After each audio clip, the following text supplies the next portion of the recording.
हम एक बहुत स्ट्रॉन्ग डायस्पोरा है यहाँ पर और वो ये मैसेज लेकर जाएंगे कि अब भारत आतंकवाद को और नहीं सहेगा। द टाइम इज नाउ कि पाकिस्तान का असली चेहरा जो है वो दुनिया के सामने आए। I would like to say big thanks to our defense and how we retaliated these drones and these missiles. BJP नेता रविशंकर प्रसाद के नेतृत्व में सर्वदलीय प्रतिनिधि मंडल लंदन पहुंचा है। यहाँ प्रतिनिधि मंडल के सदस्यों ने प्रवासी भारतीयों से मुलाकात की और आतंकवाद के खिलाफ भारत की लड़ाई को उजागर किया। इस कार्यक्रम में बड़ी संख्या में प्रवासी भारतीयों ने हिस्सा लिया। उन्होंने पूरा जोश दिखाते हुए एक साथ आतंकवाद के खिलाफ अपनी आवाज बुलंद की।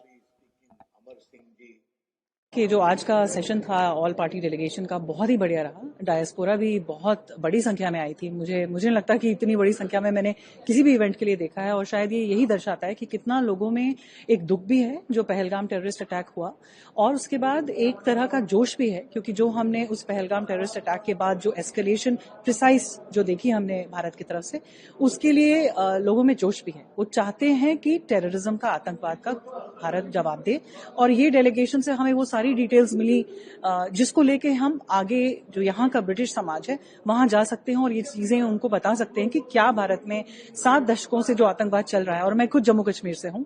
मैं जम्मू के एक बिल्कुल ही बॉर्डर की विलेज है, उस गांव से हूं, बॉर्डर विलेज के। तो मुझे भी पता है कि 7 दशकों से क्या चल रहा है जम्मू कश्मीर में और बाकी भी जगह जो आतंकवाद हुआ है। तो मुझे लगता है आज का खासकर बहुत बढ़िया रहा। हम एक बहुत स्ट्रॉन्ग डायस्पोरा है यहाँ पर और वो ये मैसेज लेकर जाएंगे कि अब भारत आतंकवाद को और नहीं सहेगा। और ये सिर्फ भारत के लिए परेशानी की बात नहीं है, ये पूरे विश्व के लिए एक परेशानी की बात है। बहुत सारे डेलीगेट्स ने ये कहा कि टेररिज्म, आतंकवाद एक कैंसर है, जो कि सही बात है। हम यहाँ लंदन में हैं और यहाँ भी 7/7 हुआ था जिसमें वो भी इस्लामिस्ट टेररिज्म था और जो 3 उसमें आतंकवादी थे वो ब्रिटिश पाकिस्तानी थे, तो पाकिस्तानी ओरिजिन के थे। तो इसमें कोई शक नहीं है कि Pakistan has become the biggest exporter of terrorism. सबसे बड़ा आतंकवाद वो फैला रहा है पूरे विश्व में। मैसेज बहुत ही ज़्यादा क्लियर था। आज एक तो जो इंडियन डायस्पोरा का टर्नआउट था यहाँ पर, इट वाज बहुत ही अमेजिंग था ये देखने के लिए कि एक कॉज के लिए everybody was on the same page, कोई डिफरेंस नहीं, सब एक आवाज़ में बोल रहे थे।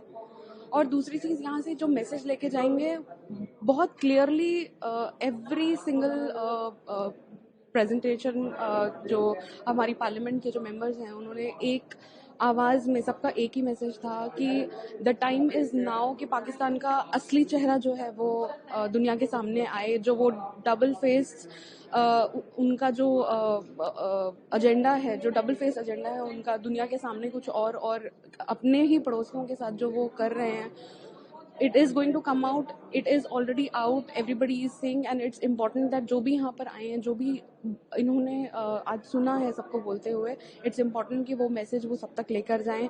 वो ये बताएं कि पाकिस्तान की इंटरनल जो उनकी हालत है वो इतनी अच्छी नहीं है, लेकिन वो फिर भी अपनी ग्रोथ को छोड़कर they are just doing cross border terrorism, that's all. ना खुद ग्रो कर रहे हैं और ना पीस रहने दे रहे हैं अपने पड़ोसियों के साथ। तो इट्स इम्पॉर्टेंट दैट वो जो उनका चेहरा है वो हर एक इंसान जो यहाँ पर आया था वो मैसेज बाहर तक पहुँचाए। I'm a Kashmiri Pandit. Obviously, the world knows how we migrated. The whole India knows how we migrated. So I've been settled here for a good 18 years now.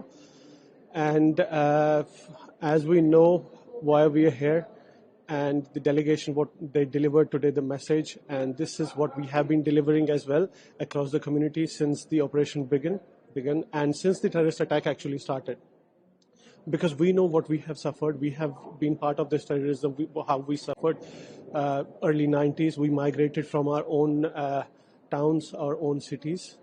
And what happened after the Operation Sindoor, how Pakistan stormed the cities in India with the drones. My parents over there in Jammu suffered. They had to stay covered because there were drones and there were missiles or whatever, they were falling across, literally 5 minutes away from our house, which is Ab Shambhu Temple, where everyone saw on the social media how big the missile or the destruction was.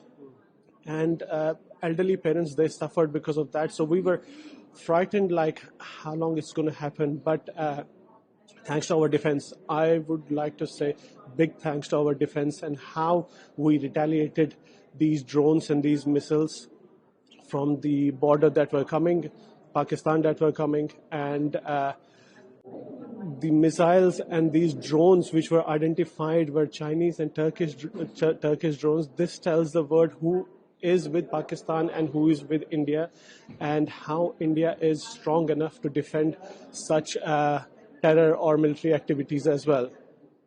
And I would say how the Indians have suffered. The Pahalgam incident has waken up everyone.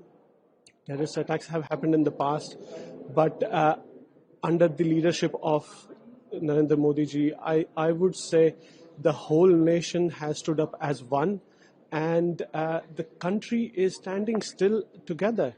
हमसे जुड़े रहने के लिए हमारे YouTube channel को subscribe करें और नई वीडियो की नोटिफिकेशन के लिए बेल आइकॉन को दबाएं।